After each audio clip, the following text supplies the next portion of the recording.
제4부 소림사 9년 면벽의 진실. 전설은 어떻게 역사로 기억되었는가? 프롤로그. 한 사람은 벽을 바라보았고 역사는 그를 바라보았다. 중국 허난성, 건난성의 숭산송찬.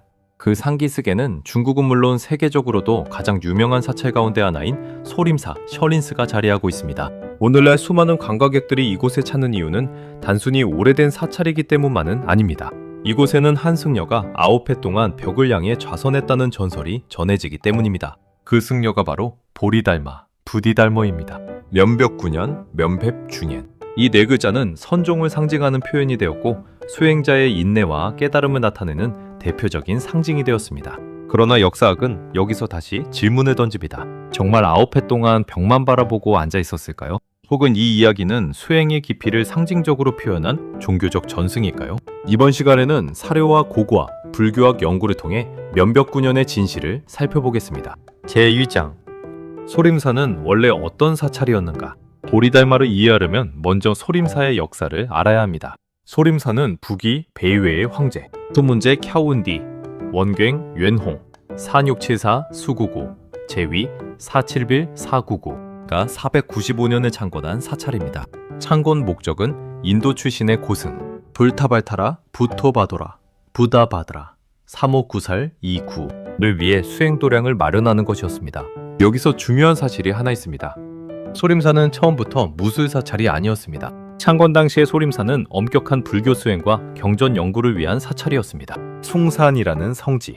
소림사가 자리한 숭산은 중국 5화국의 가운데 하나인 중학중렉으로 불립니다. 도교와 불교가 함께 발전한 종교적 중심지였으며 수많은 수행자들이 이곳에서 수도했습니다. 따라서 보리달마가 숭산을 수행장소로 선택했다는 전승 자체는 당시의 종교 환경과 크게 어긋나지 않습니다. 제2장. 가장 오래된 기록은 무엇을 말하는가? 보리달마가 소림사에서 수행했다는 이야기는 널리 알려져 있지만 초기 사료를 살펴보면 의외의 사실을 발견하게 됩니다. 가장 중요한 자료인 속고승전주 카오성전에는 보리달마가 좌선을 중시한 수행자였다는 기록은 있습니다. 그러나 9회 동안 벽만 바라보았다 하는 표현은 지금 우리가 알고 있는 형태로 상세하게 기록되어 있지 않습니다. 초대 선종 문헌으로 갈수록 면벽 수행은 더욱 극적으로 묘사됩니다. 이는 선종이 자신의 수행 전통을 상징적으로 설명하는 과정에서 이야기가 발전했음을 보여줍니다. 제3장. 면벽 면패비란 무엇인가? 면벽이라는 말을 문자 그대로 이해하면 오해하기 쉽습니다. 단순히 벽을 바라보는 행위가 목적은 아니었습니다. 불교 수행에서 면벽은 외부 세계의 자극을 최소화하고 마음을 깊이 관찰하는 수행법을 의미합니다. 인도 불교에서도 선정찬댕을 수행할 때 동굴이나 조용한 암실에서 오랜 시간 좌선하는 전통이 있었습니다. 보리달마는 이러한 선정 수행을 중국에 전한 대표적인 인물로 여겨집니다. 따라서 벽을 본다는 것은 벽 자체를 보는 것이 아니라 마음을 비추는 수행의 상징으로 이해하는 것이 적절합니다. 제4장. 왜 하필 9년이었을까? 역사학자들이 흥미롭게 보는 부분은 바로 숫자입니다. 왜 7년도 아니고 10년도 아닌 9년이었을까요? 불교와 중국 문화에서 숫자 9는 특별한 의미를 가집니다. 중국에서는 가장 큰 한자리수로서 완전함과 극치를 상징했습니다. 또한 불교 문헌에서도 오랜 수행기간을 상징적으로 표현할 때 특정 숫자가 자주 사용됩니다. 따라서 일부 연구자들은 9년이 실제 기간이라기보다 오랜 세월, 끊임없이 수행했다는 의미를 상징적으로 표현한 것의 가능성을 제기합니다. 물론 이를 입증할 결정적인 증거는 없지만 종교문학에서는 충분히 가능한 해석입니다. 제5장. 해거 회커 487593화 단비설법. 면벽전설과 함께 가장 유명한 이야기가 있습니다. 보리달마의 제자로 알려진 해가가 법을 구하기 위해 찾아왔다는 이야기입니다. 전승에 따르면 어느 겨울날 해가는 눈 속에서 밤새 스승을 기다렸습니다. 보리달마는 끝내 문을 열어주지 않았고 해가는 자신의 결심을 보이기 위해 왼팔을 잘라 스승 앞에 바쳤다고 합니다. 이후 보리달마는 그의 수행 의지를 인정하고 법을 전수했다고 전해집니다. 이 이야기는 선종에서 스승과 제자의 결연한 신심을 상징하는 대표적인 일화입니다. 그러나 현대 연구자들은 이 역시 종교적 상징성이 매우 강한 전승으로 봅니다. 실제 절단 여부를 입증할 사료는 존재하지 않습니다. 오히려 이는 깨달음을 향한 모든 집착을 내려놓는 결단을 상징적으로 표현한 이야기의 가능성이 큽니다. 제6장. 소림 무술의 창시자는 정말 보리달마인가? 오늘날 많은 사람들은 보리달마를 소림권법의 창시자로 알고 있습니다. 영화와 소설, 무협작품에서 반복적으로 등장하기 때문입니다. 그러나 역사적 사실은 다소 다릅니다.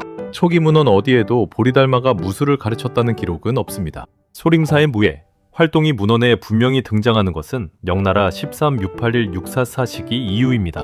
특히 명대에는 왜구 토벌과 지방 치안 유지 과정에서 소림 승려들이 무력을 사용했다는 기록이 남아 있습니다. 이 시기부터 소림사의 무예 전통이 크게 발전하였고 후대의 그 기원을 보리달마에게 연결하는 전설이 형성된 것으로 보는 변해가 현재 학계의 주류입니다. 역근 경의진징과 세수경 시쇠징, 흔히 보리달마가 저술했다고 알려진 역근경과 세수경 역시 중요한 논쟁 대상입니다. 청나라 이후의 문헌 연구와 현대 문헌 비평은 이 책들이 보리달마의 직접 저작의 가능성을 매우 낮게 평가합니다. 언어 양식과 사상, 편찬 시기를 종합하면 명나라 이후에 형성된 위탁, 저작 매토 초적의 가능성이 높다는 것이 일반적인 견해입니다. 제7장 면벽 9년이 남긴 진정한 의미. 그렇다면 9년 면벽은 모두 허구일까요? 반드시 그렇게 볼 필요는 없습니다. 역사적 사실과 종교적 상징은 서로 다른 차원의 진실을 담고 있기 때문입니다. 보리달마가 장기간 자선 수행을 했을 가능성은 충분합니다. 그러나 정확히 9회 동안 벽만 바라보았다는 사실을 입증할 사례는 없습니다. 그럼에도 면벽 9년은 1500년 동안 수행자의 인내와 집중, 자기 성찰을 상징하는 이야기로 살아남았습니다. 역사적 사실 여부를 넘어 선종의 정신을 가장 압축적으로 보여주는 상징이 된 것입니다. 제4부 맺은 말. 소림사는 무술보다 먼저 수행의 공간이었습니다. 보리달마는 검을 들지 않았습니다. 그가 든 것은 오직 자신의 마음을 향한 질문이었습니다. 후대는 그 질문을 면벽 9년이라는 전설로 기억했습니다. 다음 제5부에서는 선종의 핵심 사상인 불림문자 불림먼지와 교회 배전전 코아의 배전을 중심으로 보리달마가 정말 경전을 부정했는지, 그리고 선종의 철학은 무엇이었는지를 심층적으로 살펴보겠습니다. 제5부 불림문자와 견성성불. 보리달마는 정말 경전을 부정했는가? 프롤로그. 경전보다 마음을 보라.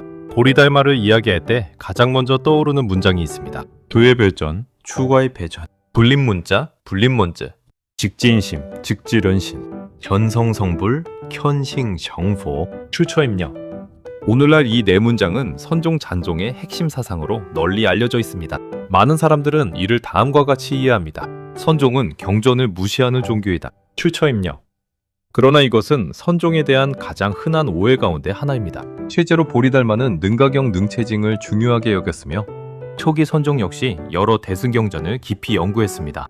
그렇다면 왜 불림문자, 즉 문자에 의존하지 않는다는 말이 생겨났을까요? 이번 시간에는 선종의 핵심 철학을 사료와 현대 연구를 통해 깊이 살펴보겠습니다. 제1장 불림문자는 어디에서 나왔는가? 흥미롭게도 가장 유명한 이 네 구절은 보리달마가 직접 남긴 글에서 확인되지 않습니다. 현재 전하는 형태는 송나라 시대 선종 문헌에서 체계적으로 정리됩니다. 대표적인 자료는 동덕 전등록, 징더 좌딘루입니다. 여기에서 보리달마의 가르침은 다음과 같이 요약됩니다. 교회 별전, 불림문자, 직지인심, 견성성불, 추처임녀. 그러나 속고승전처럼 초기 자료에서는 이 문장이 그대로 등장하지 않습니다.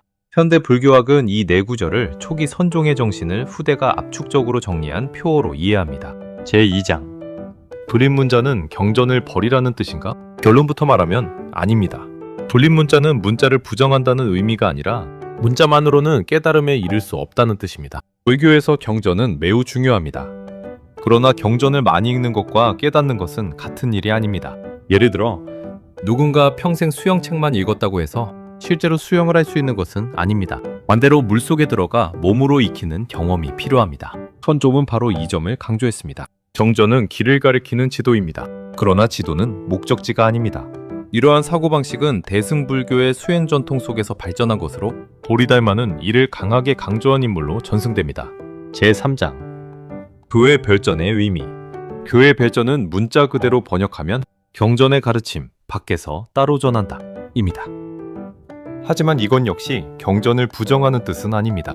여기서 말하는 밖은 경전을 초월한 직접적인 체험을 의미합니다. 불교에서는 오래전부터 듣는 것, 근, 생각하는 것, 스, 수행하는 것, 슈, 이 세 단계를 중요하게 여겼습니다. 선종은 이 가운데 수행과 체험을 특별히 강조했습니다. 즉, 경전을 읽고 이해하는 데서 멈추지 말고 직접 수행하여 진리를 체험하라는 것입니다. 제4장 직지인심, 직지련신. 선종 철학에서 가장 혁명적인 부분은 바로 이것입니다. 직지인심은 사람의 마음을 직접 가리킨다는 뜻입니다. 당시 중국 불교는 방대한 경전 연구가 중심이었습니다. 그러나 선종은 인간의 마음 자체가 수행의 출발점이라고 보았습니다. 이는 단순한 심리학이 아닙니다. 마음을 관찰하여 집착과 번뇌가 어떻게 생겨나는지 직접 확인하는 수행법입니다. 이러한 수행은 인도의 선정 잔딩 전통을 계승하면서도 중국 철학의 영향을 받아 더욱 발전했습니다.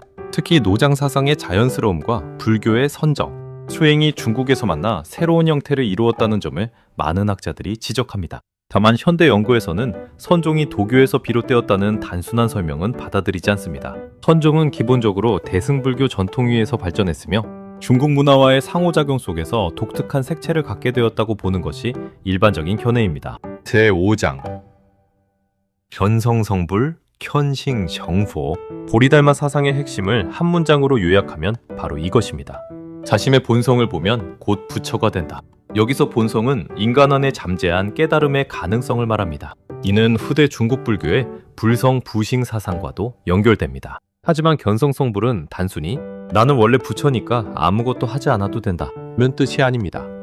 오히려 끝없는 수행을 통해 자신의 본래 마음을 깨닫는 과정입니다. 이 점은 후대 선사들도 반복해서 강조했습니다. 제6장 보리달마는 능가경을 왜 중시했는가? 초기 선종을 이해하는 중요한 단서는 능가경 능체징입니다. 속고승전에는 보리달마가 제자 해가에게 능가경을 전하며 수행의 지침으로 삼게 했다는 기록이 있습니다. 능가경은 마음의 본성, 열애장 사상, 유식, 외식, 수행을 통한 깨달음을 강조하는 대승경전입니다. 즉, 보리달마는 경전을 부정한 것이 아니라 특정 경전을 매우 중요하게 여겼던 것입니다. 이 사실만 보더라도 불림문자 반반경전주의 라는 해석은 성립하기 어렵습니다. 제7장 현대학계는 선종을 어떻게 보는가? 20세기 이후 선종 연구는 크게 발전했습니다. 하이닉 두모란 선종은 인도 불교 수행 전통이 중국 문화와 만나 발전한 독창적인 불교라고 평가했습니다. 존 아 마크레이 초기 선종은 하나의 통일된 종파가 아니라 여러 수행 집단이 오랜 시간에 걸쳐 형성된 결과라고 설명했습니다. 반나르포 선종의 상징과 전설은 단순한 허구가 아니라 종교 공동체가 자신의 정체성을 만들어가는 과정에서 형성된 문화적 산물이라고 분석했습니다. 야나기다 세이잔, 세잔 412신 22記念도 일본 선종 연구의 거장인 야나기다 세이잔은 초기 선종 문헌을 문헌 비평적으로 분석하여 보리달마 전설이 형성되는 과정을 세밀하게 밝혔습니다. 그의 연구는 오늘날 국제 선종 연구에서 매우 큰 영향력을 가지고 있습니다. 제5부 결론 보리달마는 경전을 버린 것이 아니라 경전을 살아있게 만들었다. 보리달마는 문자보다 마음을 강조했습니다. 그러나 그는 문자를 부정하지 않았습니다. 오히려 경전을 수행으로 완성화를 했습니다. 그래서 선종은 책을 읽지 않는 종교가 아니라 책에서 출발하여 삶으로 완성하는 수행 전통이 되었습니다. 1500년이 지난 오늘날에도 불림문자는 단순한 구호가 아니라 지식과 체험의 균형을 묻는 질문으로 남아있습니다. 다음 제6부 예고 다음 시간에는 소림권법의 창시자는 정말 보리달마였는가를 주제로 소림무술의 실제 기원, 역근경과 세수경의 진위, 명나라 군사사와 소림승, 영화와 무협소설이 만든 달마신화를 사료와 현대 연구를 바탕으로 깊이 살펴보겠습니다. 구독과 좋아요는 더 좋은 동영상 제작에 큰 도움이 됩니다. https 비록 네이버 컴션 일박쥐미디 블로그를 방문하시면 더 좋은 자료들이 있습니다. 후원 계좌 NH농협 352-2350-4419-13